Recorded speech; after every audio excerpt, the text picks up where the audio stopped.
വയനാട് ദുരന്തത്തോടെ വീണ്ടും ചർച്ചയായി Gadgil committee report. പശ്ചിമഘട്ടത്തിലെ ആവാസ വ്യവസ്ഥയെ സമഗ്രമായി വിശകലനം ചെയ്യുന്ന റിപ്പോർട്ടിൽ ചൂരൽമല ദുരന്തമടക്കം കേരളത്തിൽ സംഭവിച്ചേക്കാവുന്ന പ്രകൃതി ദുരന്തങ്ങളെക്കുറിച്ച് കൃത്യമായ പരാമർശങ്ങളുണ്ട്. താപ്തി നദീമുഖം മുതൽ കന്യാകുമാരി വരെ 1600 കിലോമീറ്റർ നീളത്തിൽ വ്യാപിച്ചു കിടക്കുന്ന ഭൂരേഖയാണ് പശ്ചിമഘട്ടം. തമിഴ്നാട്, കേരളം, ഗോവ, മഹാരാഷ്ട്ര, കർണാടക, ഗുജറാത്ത് എന്നീ 6 സംസ്ഥാനങ്ങളിലായി 1.60 ലക്ഷം ചതുരശ്ര കിലോമീറ്ററാണ് അതിൻ്റെ വ്യാപ്തി. പശ്ചിമഘട്ട മേഖലയുടെ 30% വനമാണ്. സസ്യജന്തുജാലങ്ങളുടെ ഒരു നിധികുംഭം.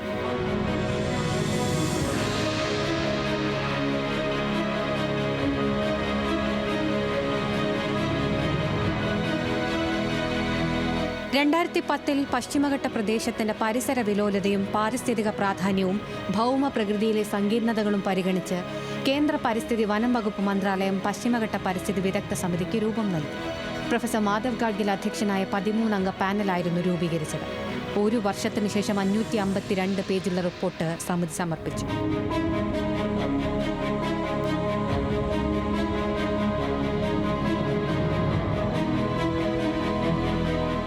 സമിതി നടത്തിയ പഠനത്തിൽ കേരളത്തിൽ മാത്രം 12 ജില്ലകളിൽ പരിസ്ഥിതി ലോല മേഖലകൾ ഉൾപ്പെടുന്നുണ്ട്. ഗാഡ്ഗിൽ റിപ്പോർട്ട് അനുസരിച്ച് പ്രദേശത്തെ ഭൂപ്രകൃതിയെ ദുർബലമാക്കുന്നത് പല കാരണങ്ങളാണ്.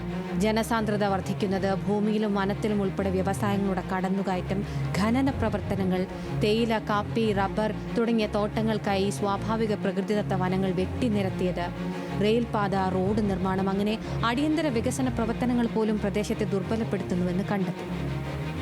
പശ്ചിമഘട്ടത്തിലുടനീളം പഠനം നടത്തിയ കമ്മിറ്റി മുന്നോട്ട് വെച്ച ശുപാർശകളിൽ ചിലതിങ്ങനെയായിരുന്നു.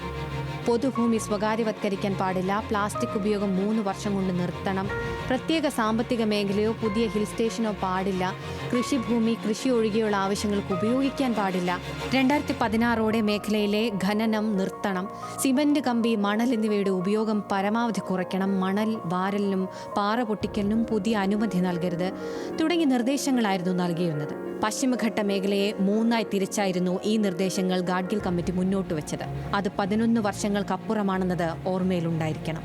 പരിസ്ഥിതി ലോല മേഖലകൾക്ക് അതിരുകൾ തീരുമാനിക്കുന്ന കാര്യത്തിൽ മാത്രമല്ല, ഓരോ മേഖലകളിലെയും പ്രവർത്തനങ്ങൾ തീരുമാനിക്കുന്ന കാര്യത്തിൽ വരെ വ്യക്തവും ശക്തവുമായ ബഹുജന പങ്കാളിത്തം ഉണ്ടായിരിക്കേണ്ടത് ഗാഡ്ഗിൽ കമ്മിറ്റി റിപ്പോർട്ട് ആവർത്തിച്ച് നിഷ്കർഷിക്കുന്നുണ്ട്. ദീർഘകാല വികസനം സാർത്ഥകമാക്കാനുള്ള ഏതൊരു നീക്കത്തിന് പിന്നിലും പശ്ചിമഘട്ടം പോലൊരു ഭൂപ്രദേശത്തിന് കേന്ദ്ര സ്ഥാനമുണ്ടെന്നതിൽ തർക്കമില്ലെന്ന് ഗാഡ്ഗിൽ തന്നെ റിപ്പോർട്ടിൽ പറയുന്നുണ്ട്.